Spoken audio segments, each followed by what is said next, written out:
Hi guys, it's Stacey from tycoonfactory.com and welcome to the third video in my goal setting workshop.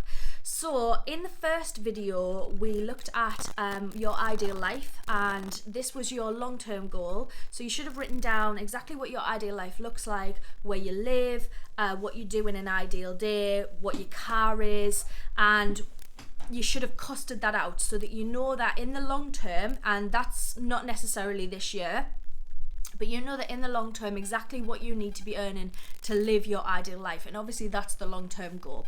So that should be done. In the second video we looked at creating goals for the year ahead. So obviously at the moment it's 2017, and we looked at creating goals that you will easily achieve by the end of December. And when I say I will easily achieve, it doesn't mean that you should be making these goals really easy to achieve, because you want to push yourself.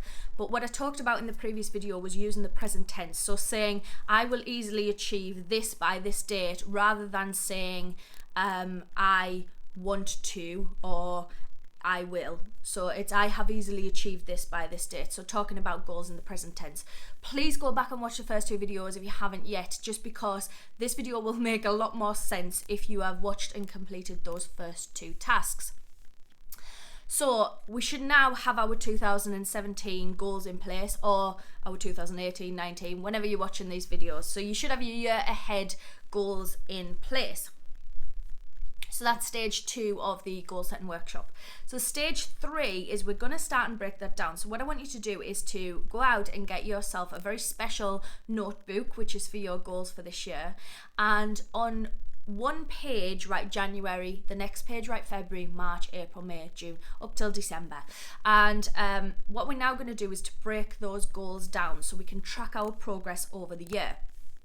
So in December, on the December page, I want you to write down all of the goals that you set in the previous video, so the goals for the year ahead. So December should say I will easily achieve X by X date in all of your categories, so in spirituality, weight loss, whichever. So for example, one of my goals this year for well-being and spirituality was that I am going to take up a yoga class, and I'm going to do 2 yoga classes per week. So I'm going to put that on my December page. Now that's not one I can really track throughout the year, but another example is that by the end of 2017 I will easily have 400 videos live on YouTube.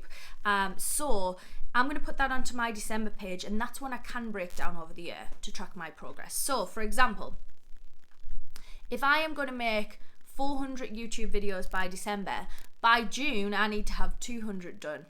By around about March, April time, I need to have 100 done. So you see how you break that down. So for example, if you say I am going to make £12,000 or $12,000 from an affiliate product this year, so in December you'd write I've easily achieved £12,000 or dollars from X affiliate product by December 31st, 2017.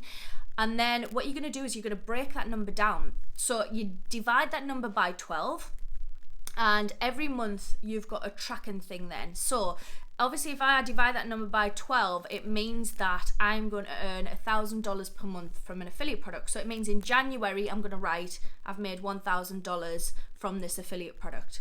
In February I have made $2,000. In March I've made, and so on. So basically what it does is it gives you an idea of whether you're on track or not. At the end of every month, you're going to check that page for January, February, March and see whether you're on track or not. Some goals you won't be on track for, because some take some time, and sometimes it's like a rolling thing. So for example, with subscribers to channels and things like that, that can be a rolling thing. The more people that hear about you, the more people that are going to hear about you, if that makes sense. So that might be something that towards the end of the year you get a massive influx, but at the beginning of the year not so much. So basically you're breaking these goals down, divide the numbers by 12, and every month add that on. So for example, my 400 videos, I'm going to divide my 400 videos by 12, and I know how many videos I need to be adding each month. At the end of January, I will then check my January page, and I can see how I'm on track to achieve that goal for the year. Now, what I'm going to say, and this is really, really important, is if you haven't achieved one of the goals, Do not sweat it. It's not the end of the world. All it's there for is to give you an idea of what you're on track to achieve, what you're overachieving at present, and what you need to perhaps work on a little bit harder. So for example, if I've done really well in one area, in fact I've overachieved, and then I'm a bit lacking in another area, it means that in February I know that I need to focus more on the area where I was lacking. So all it does is it breaks it down a little bit more, and it allows you to track your goals towards the end of the year. So I hope that makes sense. Any questions, please do ask, because I know it probably sounds more complicated than it actually is. But you're just basically breaking your goals down over 12 months, and at the end of every month you have a way to track whether you're on target to reach the goals at the end of the year.